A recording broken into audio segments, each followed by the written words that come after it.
आज के इस वीडियो में आपको कहानी सुनाएंगे देवानंद के भाई चेतन आनंद की। वही चेतन आनंद जो वहीदा रहमान के कारण अपने भाई देवानंद से लड़ गए थे, और वही चेतन आनंद जिन्होंने अपनी गर्लफ्रेंड प्रिया राजवंश को हर फिल्म में हीरोइन बनाया और बाद में इन्हीं प्रिया राजवंश के कत्ल का इल्जाम उनके बेटों पर लगा। जी हाँ, हम बात कर रहे हैं हिंदी सिनेमा के सबसे मंझे हुए प्रोड्यूसर, डायरेक्टर और स्क्रीन राइटर चेतन आनंद की। चेतन आनंद ने जितनी लेजेंडरी फिल्में बनाई, असल में निजी जिंदगी उनकी उतनी ही उथल पुथल से भरी रही। शादीशुदा होने के बावजूद इनका रिश्ता अपनी ही फिल्म की हीरोइन प्रिया राजवंश से रहा। इनका प्यार ऐसा परवान चढ़ा कि चेतन अपनी हर फिल्म में सिर्फ और सिर्फ प्रिया राजवंश को ही हीरोइन बनाते थे। वहीं प्रिया ने भी अपने जुनून में किसी और फिल्म मेकर के साथ काम न करने का प्रण लिया हुआ था। 50 के दशक में तलाक को मान्यता न मिलने के चलते दोनों 20 सालों तक साथ तो रहे, लेकिन शादी नहीं कर पाए। मौत के बाद चेतन अपनी करोड़ों की जायदाद जब पत्नी और बच्चों की जगह उनके नाम कर गए तो खूब हो हल्ला हुआ। इनकी मौत के बाद इनकी गर्लफ्रेंड की इन्हीं के घर में घुसकर हत्या कर दी गई, जिसका इल्जाम इनके दोनों बेटों और नौकरों पर लगा। लेजेंडरी एक्टर देवानंद असल में चेतन आनंद के ही छोटे भाई थे, जो इनकी राह पर चलकर फिल्मों से जुड़े थे। वैसे राजेश खन्ना को फिल्मों में लाने का क्रेडिट भी इन्हें ही दिया जाता है। बॉलीवुड की बोलती खबरों से लेकर पुराने सितारों के राज खोलती कहानियों तक, बात दुनिया के रहस्यों की हो या हैरान करने वाली घटनाओं की, YouTube का सबसे रंग बिरंगा कंटेंट मेरे साथ सिर्फ उज्जवल त्रिवेदी टॉक्स पर। चेतन आनंद की कहानी शुरू होती है 3 जनवरी 1915 से। लाहौर में रहने वाले एडवोकेट पिशोरी लाल आनंद के घर एक बेटे का जन्म हुआ, जिसका नाम रखा गया चेतन आनंद। इनके जन्म के 8 साल बाद इनके छोटे भाई देवानंद का जन्म हुआ। गुरुकुल कांगड़ी विश्वविद्यालय से हिंदू स्क्रिप्चर की पढ़ाई करने के बाद चेतन ने लाहौर के गवर्नमेंट कॉलेज से अपना ग्रेजुएशन पूरा किया, और कुछ समय बाद 1930 में इनका ताल्लुक इंडियन नेशनल कांग्रेस से जुड़ गया। इसी समय उन्होंने लंदन में इंडियन सिविल सर्विसेज का एग्जाम भी दिया, लेकिन उनका सिलेक्शन नहीं हुआ। पढ़ाई पूरी करते ही 40 के दशक की शुरुआत में चेतन ने BBC के लिए काम करना शुरू कर दिया, और फिर देहरादून के दून स्कूल में इतिहास पढ़ाने लगे। हालांकि इसी समय उन्होंने सम्राट अशोक पर फिल्म की स्क्रिप्ट भी लिखनी शुरू कर दी। जब स्क्रिप्ट पूरी हुई तो चेतन आनंद अपना सामान बांधकर स्क्रिप्ट को बेचने मुंबई आ गए। उनकी स्क्रिप्ट तो किनारे हो गई, लेकिन फिल्म मेकर मजूमदार ने उन्हें फिल्म राजकुमार में कास्ट कर लिया। फिल्मों में उन्होंने एक्टिंग तो की, लेकिन उनकी असली पसंद लेखन और निर्देशन ही था। 1940 में चेतन आनंद ने ख्वाजा अहमद अब्बास की स्क्रिप्ट पर नीचा नगर नाम की फिल्म डायरेक्ट की। ये पैरेलल सिनेमा की शुरुआती पायनियर फिल्म थी।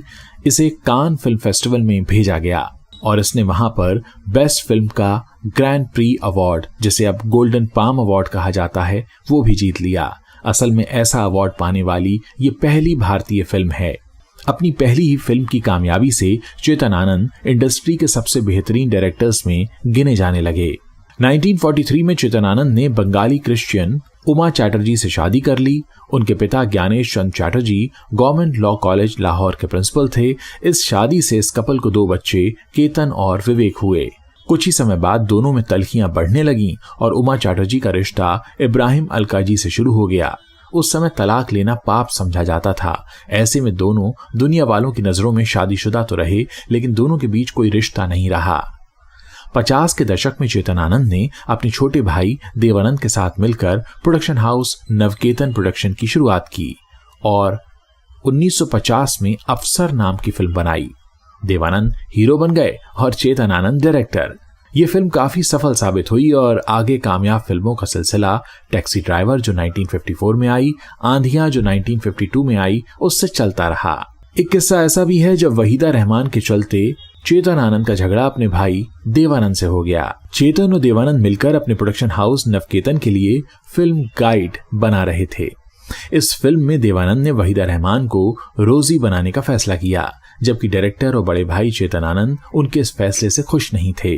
चेतन को लगता था कि वहीदा अच्छी तरह अंग्रेजी नहीं बोल पाती, ऐसे में कोई दूसरी फराटेदार अंग्रेजी बोलने वाली हीरोइन को रखा जाना चाहिए। दोनों भाइयों की वहीदा रहमान पर ऐसी बहस हुई कि गुस्से में चेतन आनंद ने फिल्म को डायरेक्ट करने से इनकार कर दिया। उनकी जगह दूसरे भाई विजय आनंद इसके डायरेक्टर बने। उनका गुस्सा यहां भी ठंडा नहीं हुआ तो चेतन ने अपने ही प्रोडक्शन हाउस को अपने भाई देवानंद के भरोसे छोड़कर दूसरा प्रोडक्शन हाउस हिमालय फिल्म शुरू कर दिया। 1965 में 23 साल की उम्र में राजेश खन्ना ने जब ऑल इंडिया टैलेंट कॉन्टेस्ट में हिस्सा लिया और 10,000 लोगों के बीच टॉप 8 फाइनलिस्ट बने तो उनके साथ इन 8 फाइनलिस्ट में फरीदा जलाल और राजेश खन्ना ने जीत हासिल की। और इसी दौरान राजेश खन्ना पर चेतन आनंद की नजर पड़ गई। उन्होंने राजेश खन्ना को अपनी फिल्म आखिरी खत से हिंदी सिनेमा में उतार दिया। हालांकि प्रोडक्शन डिले होने के चलते राजेश खन्ना की फिल्म राज पहले रिलीज हो गई। चेतन आनंद का एक किस्सा ऐसा भी है जब उन्होंने अनलकी समझे जाने वाले शबाना आजमी के पिता कैफी आजमी को एक अलग पहचान दिलाई। असल में शबाना आजमी के पिता कैफी आजमी अपने जमाने के मशहूर उर्दू राइटर हुआ करते थे। 1951 की फिल्म बुजदिल से कैफी ने बतौर लिरिसिस्ट यानी बतौर गीतकार अपना काम शुरू किया। कैफी के लिखे ज्यादातर गाने जुबां पर चढ़ जाया करते थे, लेकिन जिन भी फिल्मों में वो इस्तेमाल होते थे वो लगभग सारी फ्लॉप रहती थीं। फिल्मी गलियारों में ऐसा माना जाने लगा कि कैफी आजमी अनलकी लिरिसिस्ट हैं जिनके गाने तो हिट होते हैं लेकिन फिल्में फ्लॉप हो जाती हैं। एक समय ऐसा आया जब उन्हें काम मिलना बंद हो गया। इसी बीच एक दिन चेतन आनंद ने उनके घर पर दस्तक दी। चेतन आनंद ने उनसे कहा कि मैं एक फिल्म बना रहा हूं और मैं चाहता हूं कि आप उसके गाने लिखें। कैफी साहब ने जवाब में कहा, सब यही कहते हैं कि मैं लिखता तो अच्छा हूं पर मेरे सितारे कुछ ठीक नहीं हैं। आप मुझसे गाने लिखवाकर जोखिम ले रहे हैं। चेतन ने कहा, मेरे बारे में भी तो लोग यही कहते हैं कि मैं फिल्में तो अच्छी बना लेता हूं पर मेरे भी सितारे अच्छे नहीं हैं। हो सकता है 2 खराब सितारे मिलकर कुछ अच्छा कर जाएं। इसी बात के बाद चेतन ने कैफी आजमी को फिल्म हकीकत में लिरिसिस्ट बना लिया। ये फिल्म भी हिट रही और इसका गाना अब तुम्हारे हवाले वतन साथियों आज भी सबसे बेहतरीन देशभक्ति के गानों में गिना जाता है। अब आपको सुनाते हैं वो किस्सा जो प्रिया राजवंश के साथ शुरू हुआ। ये किस्सा शुरू होता है 1958 में जब प्रिया राजवंश लंदन में पढ़ाई कर रही थीं। प्रिया बेहद खूबसूरत हुआ करती थीं। एक प्रोग्राम के दौरान लंदन के एक फोटोग्राफर ने उनकी तस्वीर निकाली और उसे भारत ले आया। भारत में वो फोटोग्राफर सबसे पहले फिल्म मेकर ठाकुर रणवीर सिंह के पास पहुंचा। रणवीर ने तस्वीर देखी और उन्हें की नजर में प्रिया पसंद आ गईं। तो उस तस्वीर को लेकर वो सीधे चेतन आनंद के पास पहुंच गए जो उस समय फिल्म हकीकत की हीरोइन के लिए एक नए चेहरे की तलाश में थे। जैसे ही चेतन के हाथ प्रिया की तस्वीर लगी तो उन्होंने 1962 में उन्हें फिल्म में साइन कर लिया।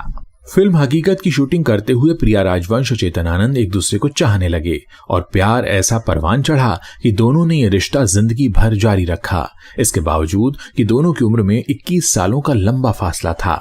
हकीकत फिल्म की कामयाबी के बाद से ही चेतन अपनी लगभग हर फिल्म में प्रिया राजवंश को ही हीरोइन बनाने लगे। प्रिया राजवंश पहली फिल्म हकीकत से पॉपुलर हुई तो उस जमाने का हर बड़ा फिल्म मेकर उन्हें लेकर फिल्में बनाना चाहता था, लेकिन प्रिया ने सिर्फ चेतन आनंद की ही फिल्मों में काम करने का फैसला किया। अपने छोटे से करियर में प्रिया ने चेतन के भाई देवानंद के साथ 1977 की फिल्म साहिब बहादुर में भी काम किया था। प्रिया ने चेतन के साथ रहने के लिए अपना फिल्मी करियर और पर्सनल लाइफ सब कुछ छोड़ दिया। प्रिया अपने जमाने की सबसे पढ़ी लिखी एक्ट्रेस थीं, लेकिन इसके बावजूद उन्होंने परिवार का दबाव होने पर भी शादीशुदा चेतन को न तो कभी छोड़ा और न ही उनसे कभी शादी की। दोनों लिव इन में चेतन आनंद के जुहू के रुइया पार्क बंगले में साथ रहते रहे। दोनों का ये रिश्ता चेतन की मौत तक कायम रहा। फिर आया 6 जुलाई 1997 का दिन, जिस दिन चेतन आनंद ने 82 साल की उम्र में अपनी आखिरी सांसें ले ली। मौत से पहले उन्होंने अपनी ज्यादातर संपत्ति पत्नी उमा और बच्चों की जगह प्रिया राजवंश के नाम कर दी। इनमें उनका जुहू स्थित वो आलीशान बंगला भी था जिसमें उन्होंने प्रिया के साथ 20 साल बिताए थे। जिस जगह वो बंगला है वो भारत का सबसे महंगा इलाका है। चेतन की विल के अनुसार प्रिया उस बंगले में रह सकती थीं, लेकिन उसे बेचने का अधिकार उनके पास नहीं था। अगर प्रिया को कुछ होता तो वो बंगला और बची हुई संपत्ति चेतन आनंद के बच्चों केतन और विवेक के पास जाती, क्योंकि प्रिया और चेतन की अपनी कोई संतान नहीं थी।